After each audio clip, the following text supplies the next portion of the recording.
रानी एक ऐसी गलती कर बैठती है जिसकी वापसी मुमकिन नहीं होती। फिजा से नफरत इस हद तक बढ़ चुकी होती है कि अब रानी को खुद समझ नहीं आता कि वो क्या कर रही है और क्या करने जा रही है।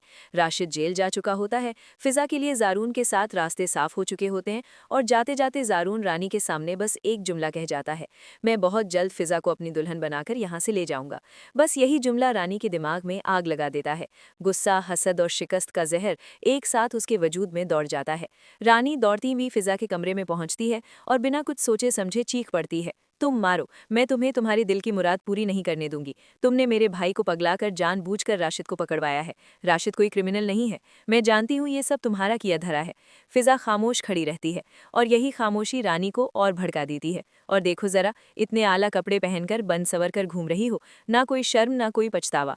अचानक रानी की नज़र फिजा के हाथों पर पड़ती है। कंगन, वही कंगन जिन्हें रानी अपनी मिल्कियत समझती है। उतारो मेरे कंगन, तुम्हारी जुर्रत कैसे हुई ये पहनने की। इतना कहते ही रानी फिजा का हाथ जोर से झटक देती है, लेकिन उसे क्या पता कि उसी वक्त कोई और भी सब कुछ सुन रहा होता है।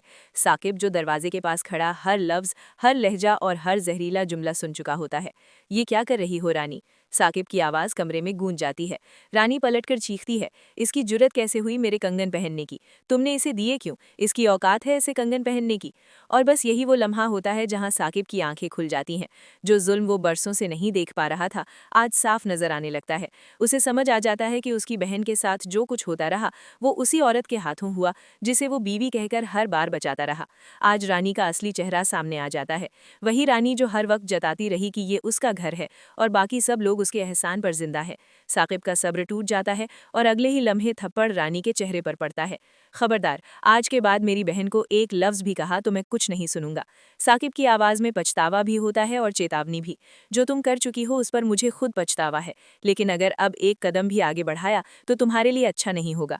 ये सुनते ही रानी पूरी तरह आपे से बाहर हो जाती है। ये मेरा घर है, अगर यहाँ रहना है तो मेरे हिसाब से रहना होगा, तुम्हें भी और मेरी बहन को भी। रानी की आवाज में जहर टपक रहा होता है। वरना मेरी बहन को लेकर यहाँ से निकल जाओ। मैं ऐसे इंसान के साथ बिल्कुल नहीं रह सकती जो अपनी बहन का साथ दे और मेरा नहीं। और उसी वक्त कहानी एक और मोड़ लेती है। जेल की सलाखों के पीछे राशिद जारून के सामने खड़ा होता है। तुमने मुझे जानबूझकर पकड़वाया है।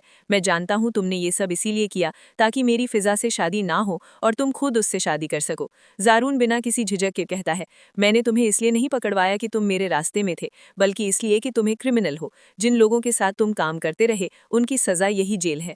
पर फिर जारून आखिरी वार करता है, पर रही बात फिजा की, तो फिजा से तुम्हारी शादी कभी नहीं होनी थी। फिजा मेरी मंगेतर है और फिजा से शादी मैं ही करूंगा।